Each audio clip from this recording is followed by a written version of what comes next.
Bonjour et bienvenue dans l'épisode 26 du podcast de la boutiqueuse. La boutiqueuse, c'est moi. Dans la vraie vie, je m'appelle Mélisse et vous pouvez me trouver sous ce pseudo sur les différents réseaux sociaux. Alors, aujourd'hui, déjà vous allez me trouver super bizarre parce que c'est la deuxième fois que je tourne cet épisode en fait, puisqu'hier je l'ai déjà tourné. Et j'ai eu plein de soucis techniques, alors voilà, c'était génial. Donc je me suis évertuée pendant toute la journée à essayer de mettre en ligne l'épisode que j'avais tourné sur mon iPad, puisque avec mon Mac ça ne fonctionnait pas. Et j'ai fini par abandonner. donc voilà, je me relance et ça fait un petit peu suer, j'avoue, mais bon, je vais essayer de dire quand même ce que j'ai à dire. C'est pas gagné. En plus je suis crevée parce que ce matin j'étais à la piscine, j'ai accompagné les CP à la piscine, donc ouais, je suis pas top niveau de ma forme, hein, faut avouer. En plus là du coup j'utilise un autre logiciel que d'habitude et j'ai pas trop mes repères. Mais bon, hein, on va y arriver, ça va bien se passer. Alors, déjà, je vous annonce qu'on va jouer à un petit jeu ensemble. Parce que il y a quelques temps j'ai eu 1000 abonnés sur YouTube et j'avais envie de fêter ça, donc j'organise un petit jeu sur cet épisode et il y a un petit cadeau à gagner. Je sais pas encore ce que ce sera les nœuds de toute façon, comme les mammouths les nœuds, mais ce sera par mammouth, hein, parce que par la poste c'est pas évident à envoyer. Alors ce jeu c'est quoi? C'est un jeu de pistes. Il s'agit, en fait je vais citer des podcasteurs, podcasteuses tout au long de l'épisode. Il faudra prendre la première lettre soit de leur prénom si je donne leur prénom, soit de leur podcast, de leur pseudo, si je ne donne pas le prénom. Si je donne les deux, il faut prendre le prénom. Chaque personne peut être citée plusieurs fois, mais elle ne compte qu'une seule fois. Voilà. Et avec toutes ces lettres, vous faites une phrase, et puis vous m'envoyez cette phrase à mon adresse email, qui est laboutiqueuse@gmail.com. Si j'y arrive, je l'affiche en bas là. Et voilà. Et je tirerai au sort un gagnant ou une gagnante parmi les bonnes réponses. J'espère que ça vous plaît, moi ça me fait trop marrer. Donc à vos crayons. Alors, déjà, une fois n'est pas coutume, je vais commencer tout de suite avec ma partie un peu... oh non, tiens, je vais faire comme d'habitude parce que sinon je vais être perdue, parce que déjà que je suis un peu perdue. Alors, on va commencer par le tricot et par... Tada! Tada, qu'est-ce qu'il y a? Un bonnet. Et mon bonnet, évidemment, comment dire, je ne l'ai plus parce que j'ai tourné mon épisode hier, je l'ai envoyé hier après-midi par la poste, donc je ne l'ai plus. C'était le bonnet de mon copain Spo, que j'avais fait en 3 couleurs. Je vais vous montrer ce que j'ai les laines. J'avais fait avec cette couleur là de Riverside Studio, ce jaune vilaine et ce bleu LITLG. Et j'ai fait des rayures. En fait j'avais fait un montage en alternate cable cast-on, alternate cable quoi, et comme j'aime bien faire. Et ensuite j'ai fait 10 rangs de côtes et ensuite j'ai fait des rayures, j'ai alterné les rayures de marron et de... c'était du jersey en vert.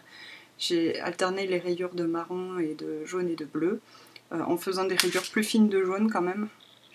J'ai dû faire 5 rangs à chaque fois de marron, de bleu, et 3 seulement de jaune. Voilà. Et ça rendait tellement bien que mon mari veut le même.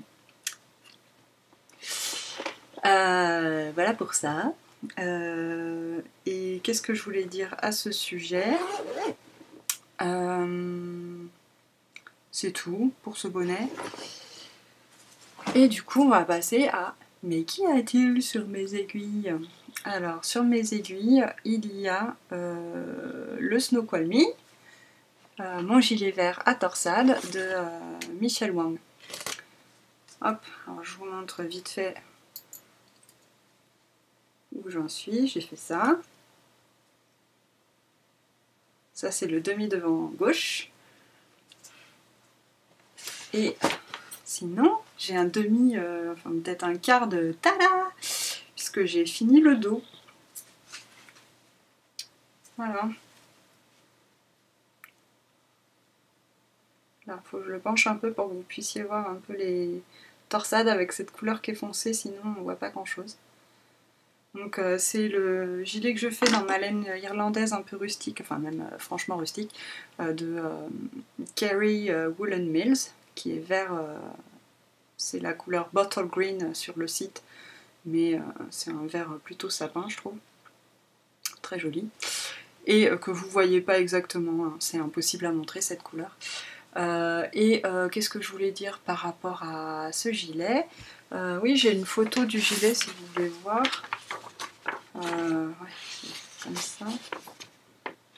Voilà à quoi il ressemble. Donc après, il faudra que je trouve des boutons aussi. Et qu'est-ce que je voulais dire? Oui, pour ceux qui sont intéressés, il y a Inside Number 23 qui fait un cal qui a l'appel le Wang Along, où il s'agit de faire tous les modèles de Michel Wang, donc, qui est la designeuse du Snoqualmie, et de nombreux modèles de Brooklyn Tweed. Donc moi je vais y inscrire mon gilet. En plus on n'est pas obligé de finir je crois, puisque comme c'est des modèles assez difficiles, elle a décidé que c'était pas la peine, enfin juste de participer c'était suffisant. Hop. Ensuite sur mes aiguilles il y a un autre bonnet. C'est le bonnet, c'est ça, déjà je vais vous montrer. C'est un bonnet pour mon beau-frère. Je suis en train de perdre mes mailles. Non, je ne suis pas en train de perdre mes mailles. C'est bien, je suis contente. Contente Mélise. J'ai fait comme d'hab un alternate cable cast on parce que je trouve ça joli sur les bonnets, et quand on fait des côtes 1-1 c'est bien. Et c'est cette laine là que vous voyez exactement de la bonne couleur. Et c'est une laine, j'en ai une autre pelote là, c'est la laine Boston Mix de Schachenmeer. Je ne parle pas allemand, clairement. Boston Mix, Schachenmeer. Je sais même pas où montrer en fait, c'est très bizarre. Voilà. J'ai tout qui est inversé par rapport à d'habitude, du coup je suis un petit peu... donc cette laine, c'est pas une grande laine, hein, c'est beaucoup d'acrylique il me semble, 84% acrylique, 16% laine. Bon, c'est une laine très épaisse, mais moi j'aime bien en tout cas la couleur, elle est sympa, j'espère que ce sera assez chaud. Qu'est-ce que je cherche, hein? Dites-le moi. Je cherche ça pour vous montrer. Le bonnet, c'est le Beloved de Solène Quickslorer, qui est la personne derrière Dererum Natura. Donc là, il est gratuit ce patron. C'est en fait des côtes et puis un point de riz double. Et elle le fait en Cyrano, donc sa qualité Cyrano de Dererum Natura. Et moi, du coup, c'est une laine plus épaisse, donc je fais une taille, je fais que la deuxième taille, je crois que c'est une taille enfant. Mais ce sera bien assez grand. Hein. Je vais vous le mettre. Vous allez voir, je ne porte pas aussi bien le bonnet que Cécile, que font mes mains. Mais trop la classe. J'espère que ça plaira à mon beau-frère. J'ai les cheveux en vrac, mais c'est pas grave. De toute façon, déjà que ce matin, j'avais un bonnet de piscine en silicone, alors je vous dis pas. Déjà, je suis contente de ne plus avoir la marque là en plein milieu du front. Hein. Quoique je l'ai encore un peu, on dirait. Bon, bref, passons. Et du coup, qu'est-ce que je voulais dire? Je ne sais plus. par rapport à ce bonnet, rien de spécial. Hein. Il monte très vite. Je le fais dans le cadre de challenge Avez-vous vu l'hiver? Voilà. Sinon, j'ai les chaussettes baie d'hiver de Tricot Stitch que j'avais eu dans le cadre du calendrier de l'Avent. Je les ai bien avancées, enfin non, je les ai pas bien avancées en fait, je dis n'importe quoi. Je les ai un peu avancées, mais pas autant que j'aurais aimé, parce que j'ai un problème avec ces chaussettes. Alors je vais vous montrer déjà à quoi ça ressemble, voilà. C'est mes chaussettes de Noël prochain. En fait j'en suis au talon, et on va pas se mentir, le talon est hyper galère. Il est très joli, c'est une technique... je pense que honnêtement le talon il va être indestructible parce que il y a 3 épaisseurs de laine, enfin c'est un truc de ouf quoi. Mais alors par contre c'est lent. Alors moi les chaussettes c'est le truc que j'aime bien faire, genre dans ma voiture quand j'attends ma fille quand elle est à la piscine ou à son activité quoi. Et là c'est long, c'est long, c'est long, c'est long. J'hésite presque à défaire le talon pour le recommencer normal quoi. Je sais pas. Ouais, non, là, en plus, j'ai fait des erreurs au début. Ouais. Par contre, au-delà de ça, je vous recommande vivement ce modèle. Parce qu'alors, c'est un patron qui va être payant, je crois. Je sais pas si elle l'a déjà sorti, Tricot Stitch, sur Ravelry, mais il va être payant et vous en aurez pour votre argent, quoi. Parce qu'il y a plein de techniques qui sont intéressantes. Déjà, on fait des noppes, quoi. Il y a un patron hyper mignon là à faire. Et puis il y a du coup ce talon assez technique que j'ai jamais vu nulle part. Donc c'est super intéressant, quoi. À savoir, je trouve que des fois, dans les patrons de chaussettes... Enfin voilà, moi j'ai pas envie de payer un patron de chaussettes 6 €.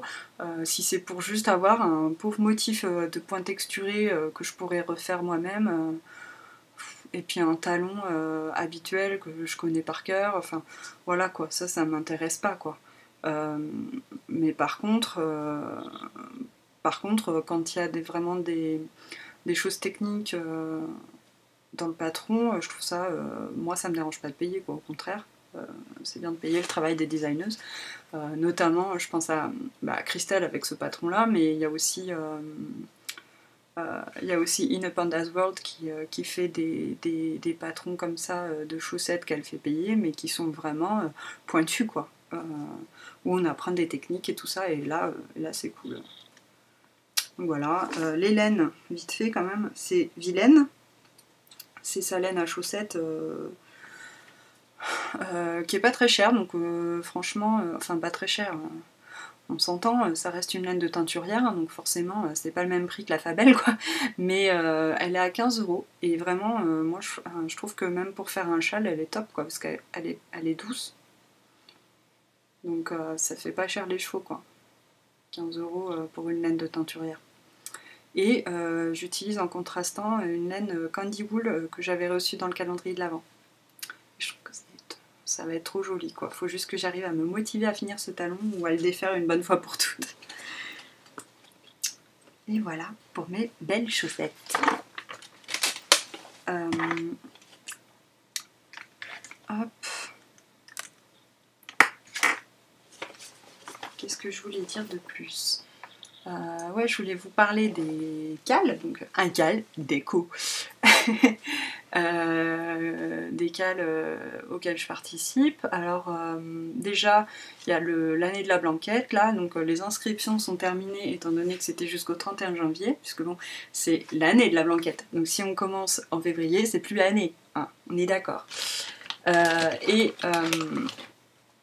Du coup, moi, je n'ai pas commencé, enfin j'ai commencé à préparer mes laines, mais je n'ai pas commencé parce qu'il me manque un outil indispensable qui est le crochet, dans la mesure où je fais la Granny Stripe Blanket de Attic 24, et je n'ai pas de crochet en 3,5, et c'est ce qu'il me faut, et donc j'espère bien le trouver chez ma copine Atalante09, puisque je vais à sa boutique demain, j'ai trop hâte, et ça va être Ariège Power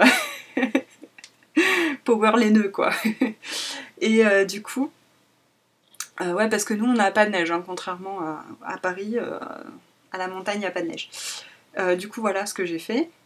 J'avais montré sur Instagram, en fait j'ai ce sac avec plein de mini restes de laine qui sont des restes de restes en fait, puisque c'est ce qui me reste après avoir fait ma memory blanket. Et vous voyez, j'avais pas assez pour faire un carré de memory blanket, mais par contre je les attache, vous voyez là-dessous il y a du violet là. Je fais la technique du magic knot pour lier mes deux laines, donc ça laisse un petit nœud, mais malgré tout qui est pas horrible quoi, ça fait vraiment pas un très très gros nœud. Et j'essaye de vous le faire là en direct, que vous puissiez voir ce que ça donne. En fait il s'agit de faire deux, c'est la technique du magic knot, vous pouvez la trouver sur YouTube sans problème. Et elle est hyper simple à faire, parce que vous voyez en direct, là je vais vous faire... Enfin, je vais essayer, hein, parce que ça n'a pas l'air gagné mon histoire, mais... Hop. Vous êtes en train de vous dire, mais qu'est-ce qu'elle fait? Qu'est-ce qu'elle nous fait encore, Mélisse? Mais vraiment. Vous voyez, regardez. Alors, j'ai la pelote qui est partie par terre. J'ai fait deux petits nœuds. J'ai fait un nœud avec le fil rose foncé autour du fil rose clair, et j'ai fait un nœud avec le fil rose clair autour du fil rose foncé. Il faut bien serrer, on tire comme une frappe à dingue. Comme ça, pardon, je cachais ma bouche. Et après, on rassemble les fils en tirant comme ça, fort. Et après, on n'a plus qu'à couper en fait au ras. On peut couper, mais au ras du ras du ras. Et je vous promets que ça ne se défait pas. Et c'est juste génial. Tant pis, la pelote est partie. Et comme ça va me permettre de finir tous ces restes-là, d'aller jusqu'au bout de mes restes. Et donc c'est super, quoi. C'est l'ultime zéro déchet. Alors, sinon, dans les cales... ah oui, donc l'année de la blanquette, je suis trop contente parce que on est 126... Enfin, vous êtes 126 à vous être inscrite à mon cal.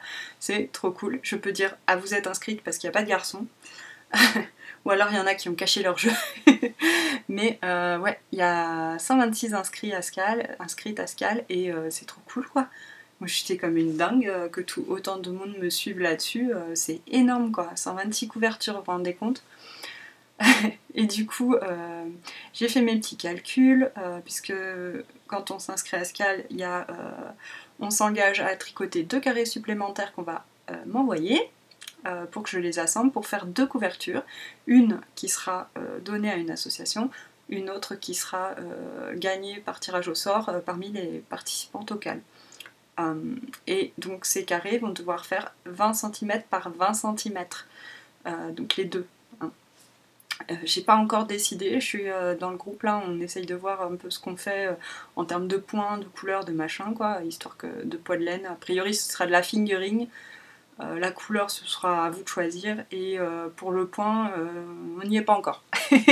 Pour le modèle ça va venir, mais on réfléchit, on se creuse les méninges.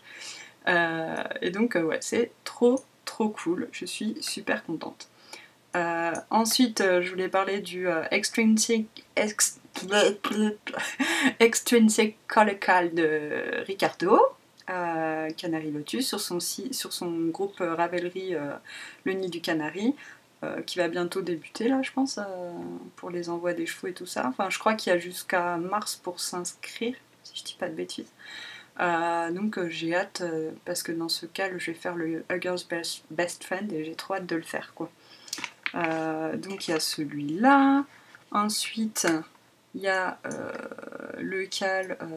Ah oui, j'ai regardé le podcast d'Eve. Eve, c'est Bobine et Pelote. Et Eve, elle propose de faire un cal marinière. Ça, c'est trop bien, quoi. Parce que franchement, la marinière, c'est vraiment un classique. Ça va bien à tout le monde. Et j'avais bien envie d'en faire une, donc c'est super. Et moi j'avais bien craqué sur les marinières par exemple qu'avait fait Il y a Ambion qui avait fait une jolie marinière. Il y a Cocotte Knits aussi qui en avait fait une chouette. Tout le monde a fait des super belles marinières quoi en clair, et sauf moi. Et pour les faire il y a plusieurs patrons. Il y a il y a plusieurs patrons qui sont très bien, genre il y a Belle Ravello que j'ai déjà, il y a aussi la marinière moderne qui est pas mal. Je sais plus qui est-ce qui l'a faite par contre, j'ai un blanc là, mais bon, du coup ouais, c'est cool. Il y a plein de jolis modèles. Sinon, je voulais aussi participer au cal. Je sponsorise en fait le cal de Sylvette, Silou M. Et elle fait le cal tout premier. Alors vous en avez entendu parler un peu partout déjà. C'est en gros, si vous faites une technique pour la première fois, vous pouvez participer à son cal. Les inscriptions c'est jusqu'en mai en plus, donc il y a largement le temps. Et en fait moi j'aurais bien aimé faire le doublé gagnant là avec le cal de ma copine Elodie, A Knitting Journey, qui est le cal Délicieuse Brioche, où elle fait pour faire le brioche Alicious de Andrea Mori. Et en fait, j'ai jamais fait de brioche quoi, donc du coup j'aimerais bien tester la brioche dans le cadre de ce cal, ce serait bien cool. Et qu'est-ce que je voulais dire? C'est tout, je crois, par rapport à ça. Ouais, si, il y a aussi un autre cal auquel j'aimerais participer, qui est un cal sur l'année, et c'est le cal de Ellie de Scandianets. Elle fait un Year Long Metalong, donc c'est un cal moufle en fait sur toute l'année. Et notamment, moi je voulais faire, j'ai acheté, vous savez, je les ai montrés plusieurs fois, les patrons des Selby Mittens, là, le club, et les laines qui vont bien pour en faire déjà 3 quoi. Et du coup j'ai l'impression que j'ai un train à prendre, hein, je parle super vite. Du coup je vais participer aussi à ce cal. Qu'est-ce que je voulais dire après sur ça? C'est tout pour les cals, je pense. Déjà, c'est pas mal, hein. Il va falloir s'activer. Il y a le cal culture de pelote aussi. Il faudrait que j'aille voir un petit peu de quoi il en retourne parce que j'ai pas regardé trop les sujets pour l'instant. Il faudrait que je me bougeasse, quoi. Bon, on va passer aux stash. Quoi de neuf dans les stash? Je me tourne parce que j'ai oublié un truc qui est là-bas.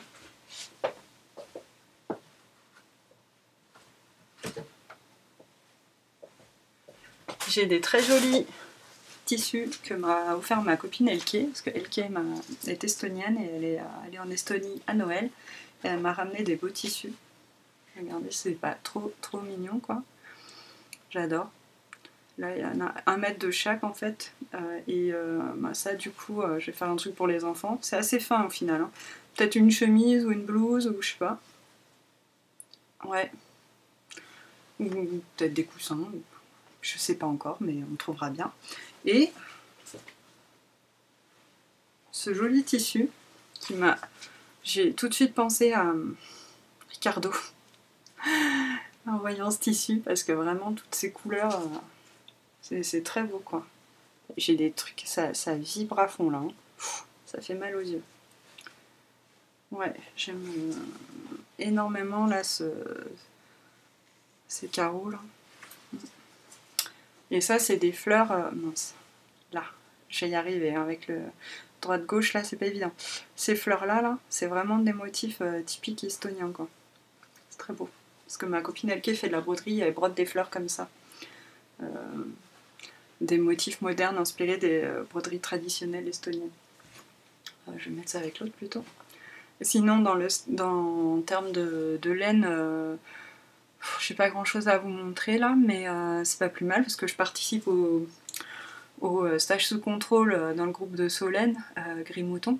Je suis arrivée quand même à plus 4,5 points à la fin du mois dernier, donc on va essayer de calmer le jeu un petit peu, ce serait pas mal. Même si je vais aller à la boutique là un instant chez moi à Tarascon-sur-Ariège demain, donc, où il y a notamment les Land Drops, donc je vais essayer de pas tout acheter. Ça va être dur. Hein. Et puis voilà, qu'est-ce que je voulais ajouter par rapport à ça, au stage, c'est bon.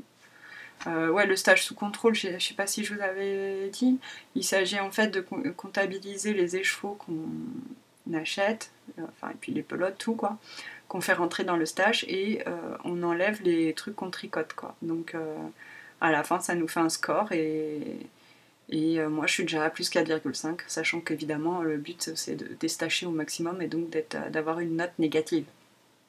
On n'y est pas, hein, clairement. Il y a du boulot. Ouais. Sinon, c'est arrivé près de chez moi. C'est arrivé près de chez moi. Il se passe pas grand-chose près de chez moi, puisqu'il n'y a pas de festival laineux ni rien. Euh, alors que vous allez tous à l'Aiguille en Fête, bande de petits vénards. Et c'est marrant parce que l'autre jour, la semaine dernière, vous savez, j'ai fait un live là, et il y avait plein de monde qui était là. Il y avait Laura, utilisatrice 42, coucou Laura, et, euh, et donc on parlait justement d'organiser, enfin des organisations de festivals, et on disait c'est super dommage parce qu'il n'y a pas de garderie dans les festivals comme ça de laine dans les salons, et c'est super dommage quoi, parce qu'évidemment moi mon gros problème pour me déplacer dans ces événements, c'est les enfants quoi. Enfin, mes enfants ne sont pas un problème en soi, c'est juste pas pratique du tout de les emmener dans des salons, puisque d'une part moi j'ai envie de faire autre chose que de les surveiller, et d'autre part eux ils s'ennuient.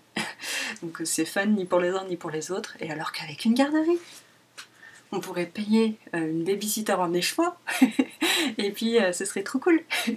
Donc si quelqu'un veut organiser un festival dans le sud-ouest et avec une garderie, on est tous au taquet. Hein. J'ai eu plein de gens qui m'ont dit ah oui, un festival dans le sud-ouest, un festival toulousain, ce serait trop bien. Ouais, moi je suis pas une organisatrice d'événements, mais en revanche je trouve que c'est une très bonne idée. Et j'irai du coup. Après, je voulais passer à ma rubrique entrepreneuse un jour, entrepreneuse toujours. Ça ne vous aura pas échappé. Il y a eu un petit peu du nouveau là sur le podcast. Ça tombe bien, on fête les 1000 abonnés, et en plus, on a du nouveau sur l'épisode là, donc ça tombe super bien. Et ouais, du coup, j'ai un générique maintenant. Alors, ce générique a été fait par un de mes amis qui s'appelle Julien Ripper et qui est musicien professionnel. Et en fait, il est très rigolo ce générique, et je l'adore quoi, parce que déjà il l'a fait exprès pour moi, et en plus il a composé ça avec uniquement des bruits de tricot. C'est genre la quintessence du tricot en musique quoi. Il y a des bruits de zip de mes sacs à projet, c'est moi en fait qui ai enregistré, on a enregistré ensemble les sons quoi. J'ai tricoté, il a enregistré les aiguilles, le bruit des aiguilles, on a même le bruit du thé qu'on sert, il y a tout quoi. Et même le bruit du bobinoir, ouais, c'est trop bien quoi. Et du coup il a composé une musique avec ça, et ça m'a fait mon petit jingle quoi. Et je l'en remercie infiniment. Moi je suis vraiment ravie, et j'espère que voilà, ça vous plaira aussi quoi. Et puis sinon il y a aussi, je sais pas si vous avez fait attention, enfin sûrement quand même, hein. Sur l'image de départ du podcast, il y a mon petit logo qui est là, ma petite tête avec un bonnet. Et c'est la chérie de Julien, qui est aussi une de mes amies, qui s'appelle Ina, et elle est artiste peintre. Et en fait, elle m'a créé ce logo juste pour moi, et je suis mais trop trop contente quoi. On voulait quelque chose de simple, qui me corresponde. J'avais bien envie de garder, enfin pour elle aussi c'était important de garder vraiment cette image de moi quoi, puisque ma marque ça va être la boutiqueuse, et la boutiqueuse bah, c'est moi, donc c'est ma tête. et, et en fait ouais, l'idée c'était vraiment d'avoir quelque chose de déclinable facilement, qu'on puisse mettre en petit et en grand, enfin il y avait beaucoup de contraintes en fait là-dessus, puisque moi je veux pouvoir mettre mon logo sur des étiquettes, donc il faut qu'en petit ça aille aussi, quoi. Donc si on commence à faire un dessin trop compliqué et tout, ben, en tout petit ça rend plus rien. Enfin bon, c'était quand même relativement compliqué à faire, et je trouve qu'elle s'en est super bien sortie, et je suis très très contente de ce petit logo qui me correspond hyper bien, quoi. Et ouais, je suis ravie. Donc voilà, j'ai l'entreprise qui commence bien, sachant qu'en plus là, on a vu l'entrepreneur pour faire les travaux, pour me fabriquer, pour me construire mon atelier dans mon garage, en fait.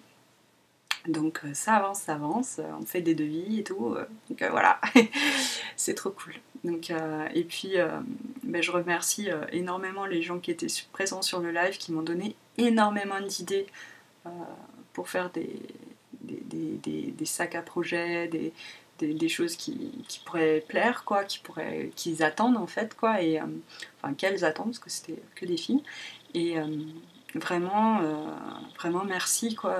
Je pense notamment à Violaine, avec qui j'ai discuté aussi tout un moment, mais il y a eu plein d'autres gens qui m'ont contacté, qui m'ont envoyé des messages privés pour me dire il y a ça, il y a ci, m'envoyer des photos, mais enfin, merci, c'est super, quoi. Moi je déborde d'idées maintenant.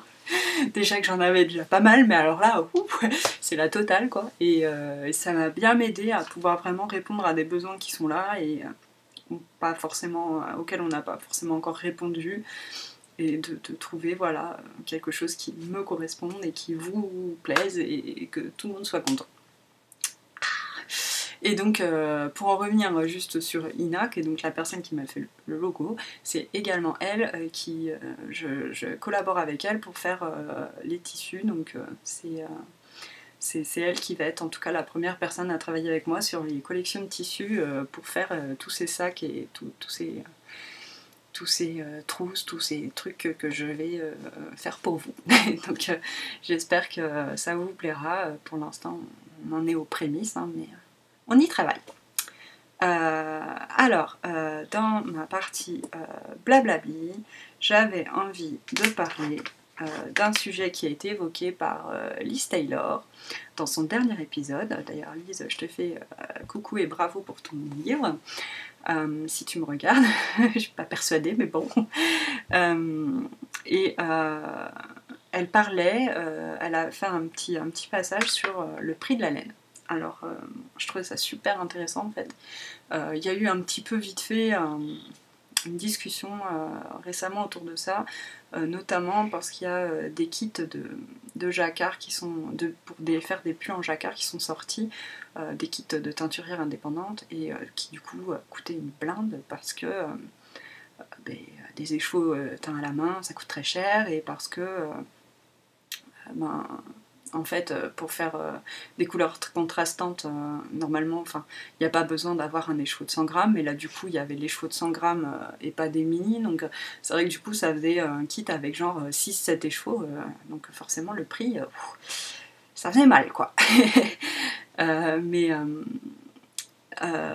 Comment dire, moi, j'ai du mal avec le terme yarn snob, parce que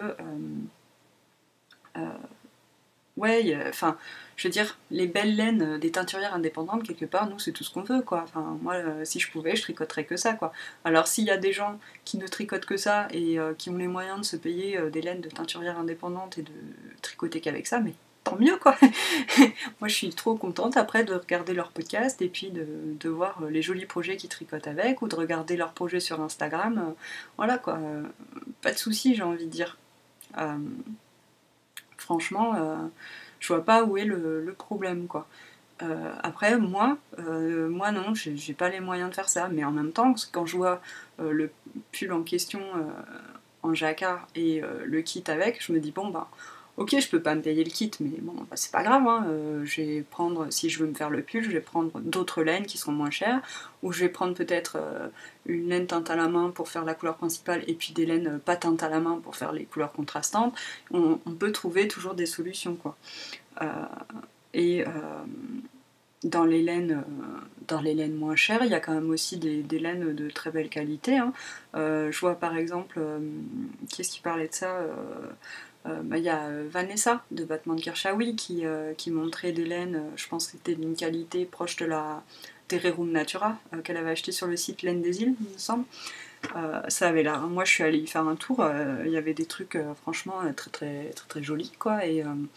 Et ça doit être autour des 10-12 euros les chevaux. Et peut-être même un petit peu moins, je sais plus exactement. Mais des Rerum Natura, c'est 10,90 les chevaux et c'est de la très belle qualité quoi. Donc on n'est pas obligé de. On n'est pas obligé de. Comment de mettre toujours 20 euros et plus dans un écheveau pour faire un joli projet quoi. Il y a aussi Tiffen, Bibidi Babidi Bou. T'as vu Tiffen, j'ai réussi à le dire.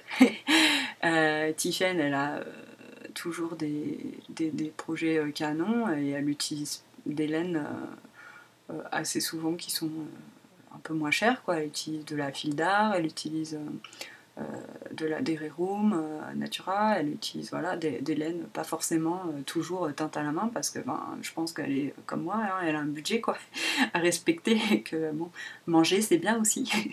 donc ouais.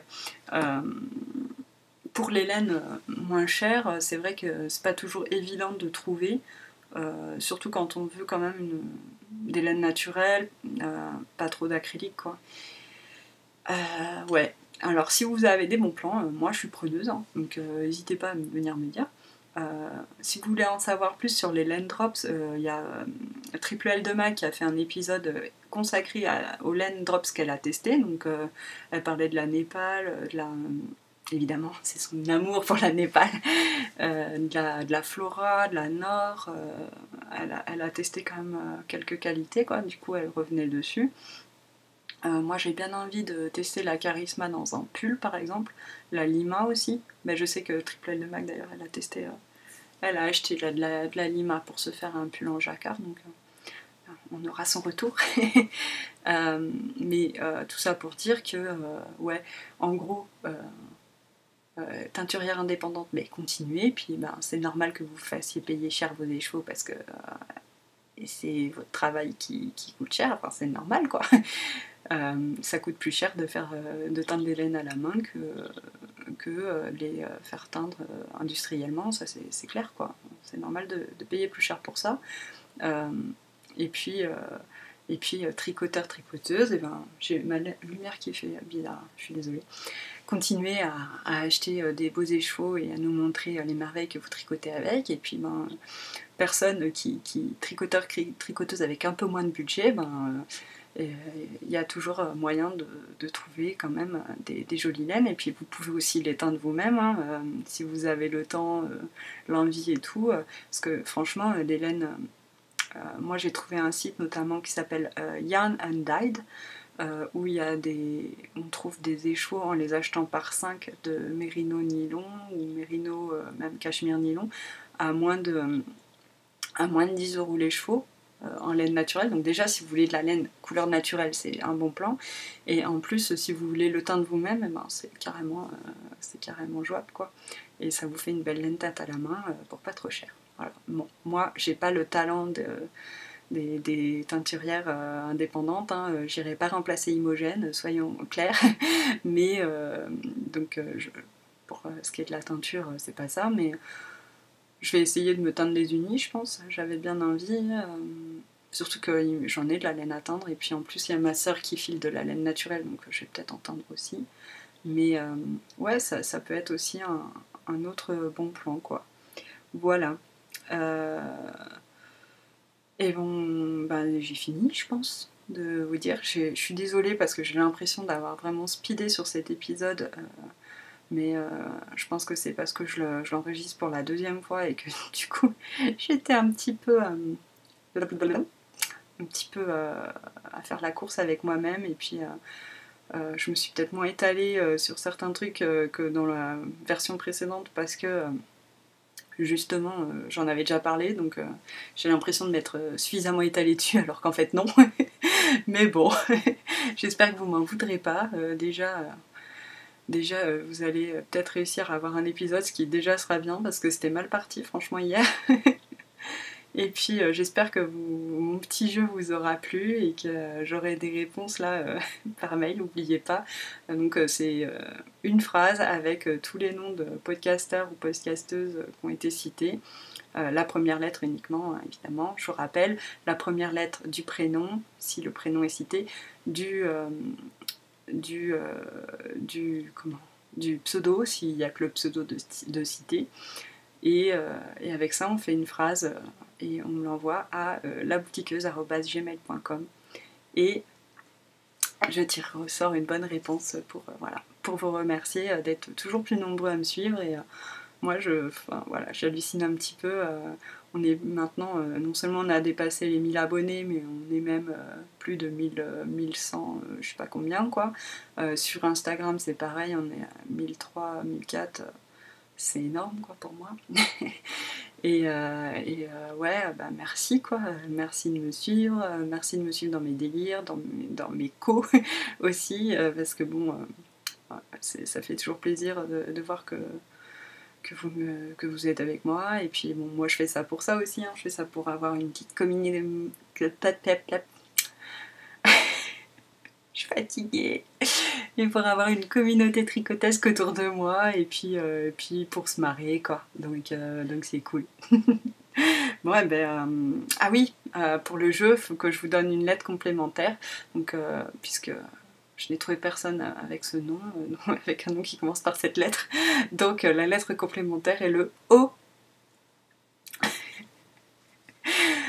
Ouais, j'ai l'impression d'être de chiffrer des lettres là.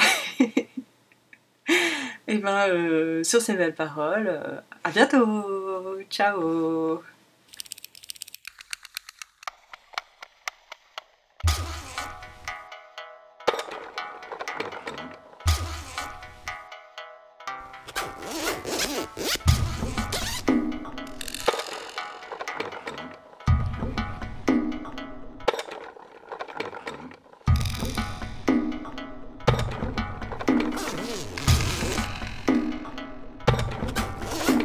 Besoin un jour de... Ben oui, voilà, c'est pour ça, je me disais, et c'est pas tout le monde qui a besoin de ça non plus.